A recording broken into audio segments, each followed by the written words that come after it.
আমাদের কাছে অতীব গুরুত্বপূর্ণ একটি কোশ্চেন রয়েছে, সেটি হচ্ছে নারায়ণগঞ্জ সিদ্দিনগঞ্জ থেকে জনাব হাফেজ হাবিবুর রহমান কুমিল্লা জানতে চেয়েছে স্ত্রীর কোন অভ্যাসগুলোর কারণে সংসার মধ্যে সর্বদাই সারাক্ষণ অশান্তি লেগেই থাকে।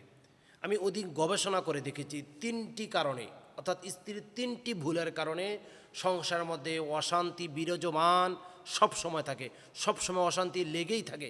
তার মধ্যে অন্যতম স্ত্রীর কারণ হচ্ছে সে উগ্র মেজাজি হয়ে থাকে। একজন স্ত্রীর সাথে যেই কোনো কথা বলুক না কেন, স্বামীর কথা সে ঠান্ডা মাথায় নর্মালি মস্তিষ্কে সে শুনতে চায় না, সে উগ্র মেজাজি হয়ে থাকে। এই জন্য সংসারের মধ্যে অশান্তি লেগেই থাকে, সেটা কখনো বন্ধ হয় না। দ্বিতীয় নম্বর কারণ হচ্ছে ওই স্ত্রীর মধ্যে ধৈর্য নেই। অন্যদের টাকা রয়েছে, পয়সা রয়েছে, অনেক কিছু রয়েছে, আমার সেগুলো নেই, আমি এগুলো করতে পারি না। এই বারবার এই কথা বলা, তাগিদ দেওয়া, বারবার এই চিন্তা গবেষণা করা, সবর নেই, ধৈর্য তার মধ্যে নেই। না থাকার কারণে ওই সংসারের মধ্যে সুখ শান্তি কখনো আসে না, অশান্তি লেগেই থাকে।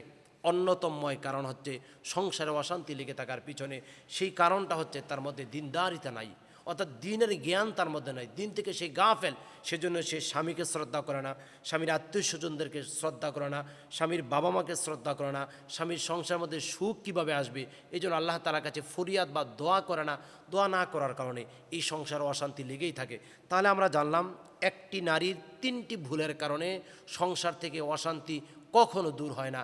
এক নম্বর হচ্ছে নারীরা উগ্র মেজাজি যদি হয়ে থাকে। দ্বিতীয় নম্বর হচ্ছে ধৈর্য বা সবর যদি তার মধ্যে না থাকে। ওই নারী যদি দিনের ব্যাপারে যদি সজাগ সচেতন যদি না থাকে, স্বামীর প্রতি শ্রদ্ধাশীল যদি না থাকে, তাহলে ওই সংসার থেকে কখনো অশান্তি দূরীভূত হবে না।